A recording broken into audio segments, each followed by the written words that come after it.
Fatkeqësisht, për arsye të mia që doja them më vonë, nuk kam pasur mundësi që të jem te protesta sot kundër dhunës kafshëve, por doja që zërin tim ta ngrej me anë të Instagramit.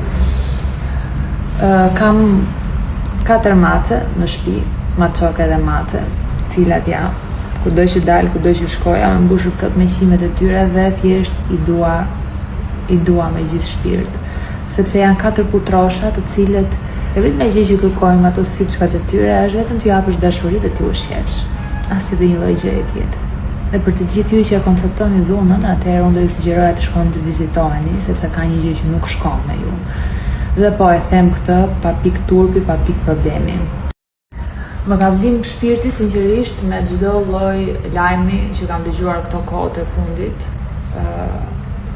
sidomos me atë djalë të mitur i cili nuk dua as ta mendoj se çfarë ka bërë, i cili meriton të futet në burg dhe çdo njeri që dhunon kafshët meriton të futet në burg, sepse thjesht i merr jetën një qenie të gjallë, i merr jetën një shpirti.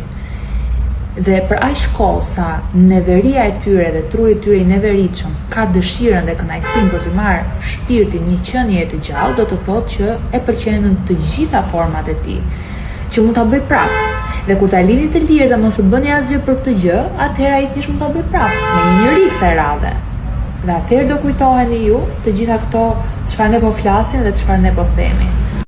Duhet të dënohet me burgim çdo njeri i cili kryen një vepër të tillë. Çdo njeri i cili merr jetën një qenie të gjallë duhet të dënohet, sepse ai personi ka tendencën dhe dëshirën për të marrë jetën e qenieve të gjalla, qofshin ato kafsh apo qofshin ato njerëz. Dhe sa më shpejt ta kuptoni, aq më mirë do jetë. Nëse nuk e kuptoni dhe nuk bëni asgjë për këtë, turp të keni atëherë. Nuk di çfarë të them më shumë, kaq fuqi kemi ne, njerëz dhe shkret. Edhe ju që konceptoni si një gjë normale, turp të keni edhe ju.